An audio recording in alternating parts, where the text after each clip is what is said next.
Increased minimum contract size for derivatives.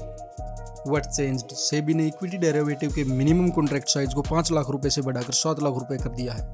यानी अब एक डेरिवेटिव कॉन्ट्रैक्ट का मिनिमम वैल्यू 7 लाख रुपए होगा। यह बदलाव 2025 के मध्य तक पूरी तरह लागू होने की संभावना है। बड़े कॉन्ट्रैक्ट साइज से रिटेल ट्रेडर की ओवर ट्रेडिंग बंद हो जाएगी और मार्केट में स्टेबिलिटी आएगी और इससे ज्यादा पैसे वाले लोग ही आसानी से मार्केट में ट्रेडिंग कर पाएंगे।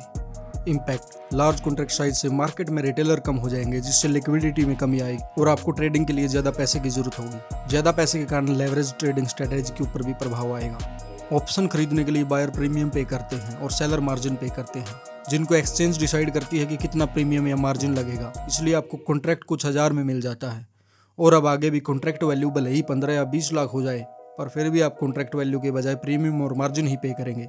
Limitation of weekly expiry contract. What changed? NSC और बीएससी में केवल एक ही वीकली एक्सपायरी होगा। निफ्टी 50 और सेंसेक्स 30 में वीकली एक्सपायरी नवंबर 2024 से लागू होगा। पर्पज: इसका लक्ष्य मार्केट में ओवर ट्रेडिंग और वोलेटिलिटी को कंट्रोल करना है। पहले मल्टीपल इंडेक्सेस पर वीकली एक्सपायरी होती थी, जिससे बाजार में काफी ज्यादा उतार चढ़ाव होता था। इट्स इम्पैक्ट: लो वोलेटिलिटी। कम वीकली एक्सपायरी से वोलेटिलिटी लो होगी और मार्केट स्टेबिलिटी बनेगी। लो ट्रेडिंग वॉल्यूम। कम वीकली एक्सपायरी से ट्रेडिंग वॉल्यूम भी घट सकता है, जिससे ब्रोकरों की कमाई पर भी असर पड़ेगा। एग्जाम्पल: पहले ट्रेडर निफ्टी 50, बैंक निफ्टी और निफ्टी फाइनेंशियल सर्विसेज में से किसी का भी वीकली एक्सपायरी ट्रेडिंग के लिए चुन सकते थे, पर अब केवल निफ्टी 50 का ही विकल्प उपलब्ध होगा, जिससे ओवर ट्रेडिंग खत्म हो जाएगी। Increase in extreme loss margin (ELM). What changed? Short position sellers को एक्सपायरी डे पर एक्स्ट्रा 2% ELM देना होगा और यह नवंबर 2024 से ही लागू हो जाएगा। पर्पज: इसका उद्देश्य एक्सपायरी डेज के दौरान बाजार में अचानक से आए क्रैश या स्पाइक से होने वाले लॉसेज के लिए फाइनेंशियल बफर बनाना है। Impact: higher capital requirement. इससे ट्रेडर्स को ज्यादा मार्जिन की जरूरत होगी, जिससे ट्रेडर ज्यादा पोजीशन लेने से बचेंगे। डिस्करेजेज ओवर लेवरेजिंग। बढ़े हुए मार्जिन की वजह से ट्रेडर्स ज्यादा रिस्क नहीं लेंगे। एग्जाम्पल: यदि आपके पास निफ्टी ऑप्शन में 1 लाख का शॉर्ट पोजीशन है, तो एक्स्ट्रा 2% ELM के कारण आपको 2000 रुपए ज्यादा जमा करवाने होंगे। इससे छोटे निवेशकों के लिए पोजीशन बनाए रखना मुश्किल होगा।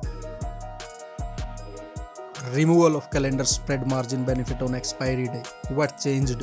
1 फरवरी 2025 से एक्सपायरी के दिन कैलेंडर स्प्रेड में मिलने वाला मार्जिन लाभ नहीं मिलेगा। कैलेंडर स्प्रेड में एक ही स्ट्राइक प्राइस पर 2 अलग अलग एक्सपायरी डेट वाले ऑप्शन खरीद करके ट्रेडर्स मार्जिन लाभ लेते हैं।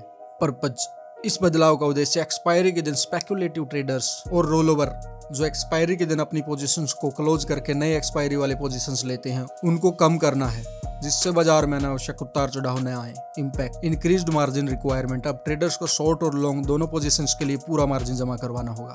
Less last minute speculation. Expiry के दिन रोल ओवर पोजीशंस के ऊपर कम फायदे से ट्रेडर जल्दी पोजीशंस क्लोज करेंगे, जिससे एक्सपायरी डे पर कम वोलेटिलिटी होगी। उदाहरण: यदि आपके पास जनवरी में शॉर्ट पोजीशन है और फरवरी में लॉन्ग पोजीशन है, तो पहले केवल 50,000 का मार्जिन देना होता था, पर नए नियम के अनुसार आपको पूरे 1 लाख रुपए का ही मार्जिन देना होगा। Upfront payment of option premiums. What changed? फरवरी 2025 से ऑप्शन खरीदारों को पूरा प्रीमियम एडवांस में देना होगा।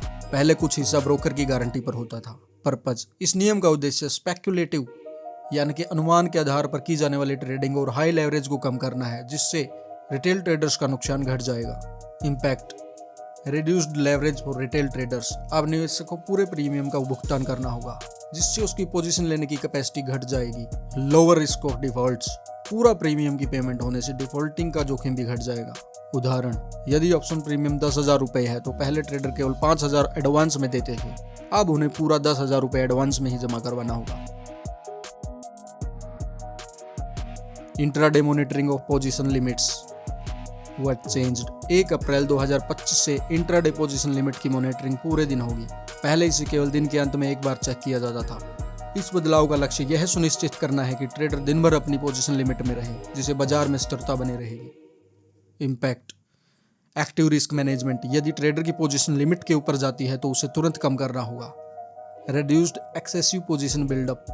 ट्रेडर अब दिन भर अपनी पोजीशंस को कंट्रोल करेंगे, जिससे अचानक दिन के अंत में एकदम से लिक्विडेशन का खतरा घट जाएगा।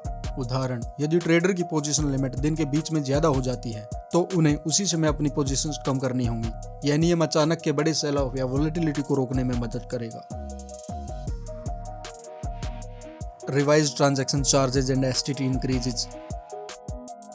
What changed? अक्टूबर 2024 से ट्रांजैक्शन चार्जेज और सिक्योरिटी ट्रांजैक्शन टैक्स में बदलाव किए गए हैं। उदाहरण के लिए इक्विटी ऑप्शंस पर एसटीटी बढ़कर 0.1% कर दिया गया है, जो पहले 0.0625% था।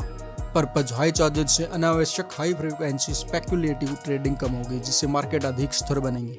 इम्पैक्ट: हाई ट्रेडिंग कॉस्ट: नए हाई कॉस्ट से ट्रेडिंग की कॉस्ट बढ़ेगी, जिससे रिटेल और स्पेक्युलेटिव ट्रेडर्स की भागीदारी घटेगी। Potential decline in trading volume: बढ़ी हुई फीस से ट्रेडिंग वॉल्यूम में भी कमी आएगी। उदाहरण: 1 करोड़ के ऑप्शन टर्नओवर पर नया एसटीटी 10,000 रुपए होगा, जो पहले 6,250 रुपए था। यह बदलाव हाई वॉल्यूम ट्रेडर्स को कम ट्रेडिंग करने के लिए मजबूर करेगा। Thank you for watching our video and do like and subscribe to get future updates and video from us. शुक्रिया।